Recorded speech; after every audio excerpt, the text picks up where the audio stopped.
آپ کو اس وقت مناظر دکھا رہے ہیں۔ اسلام آباد میں دھماکہ ہوا ہے، امام بارگاہ میں متعدد افراد زخمی ہیں جبکہ ہلاکتوں کا بھی خدشہ ظاہر کیا جا رہا ہے۔ اس وقت اسلام آباد کے تمام ہسپتالوں میں ایمرجنسی نافذ کر دی گئی ہے۔ برطانوی خبر رساں ادارے کے مطابق ہسپتال میں اس وقت متعدد زخمیوں کو لایا گیا ہے۔ ریسکیو 1122 کے ترجمان کا کہنا ہے کہ زخمیوں کو ہسپتال منتقل کیا جا رہا ہے۔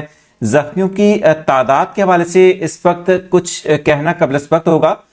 اس وقت یہ جو خبر ہے اس کی ابتدائی اپڈیٹس ہمارے پاس سامنے آ رہی ہیں۔ آپ کو بتائیں کہ امام بارگاہ خدیجۃ الکبری اس کا نام بتایا جا رہا ہے اور یہ اسلام آباد کے مضافاتی علاقے میں واقع امام بارگاہ ہے۔ بتایا جا رہا ہے کہ جس وقت یہ دھماکہ ہوا یہاں پر بڑی تعداد میں لوگ موجود تھے۔ آپ کو اس وقت مناظر دکھا رہے ہیں۔ اسلام آباد میں دھماکہ ہوا ہے، امام بارگاہ میں متعدد افراد زخمی ہیں جبکہ ہلاکتوں کا بھی خدشہ ظاہر کیا جا رہا ہے۔ اس وقت اسلام آباد کے تمام ہسپتالوں میں ایمرجنسی نافذ کر دی گئی ہے۔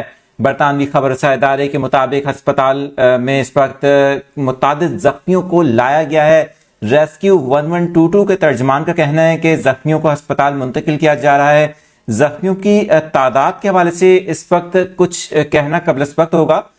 اس وقت یہ جو خبر ہے اس کی ابتدائی اپڈیٹس ہمارے پاس سامنے آ رہی ہیں۔ آپ کو بتائیں کہ امام بارگاہ خدیجۃ الکبری اس کا نام بتایا جا رہا ہے اور یہ اسلام آباد کے مضافاتی علاقے میں واقع امام بارگاہ ہے۔ بتایا جا رہا ہے کہ جس وقت یہ دھماکہ ہوا یہاں پر بڑی تعداد میں لوگ موجود تھے۔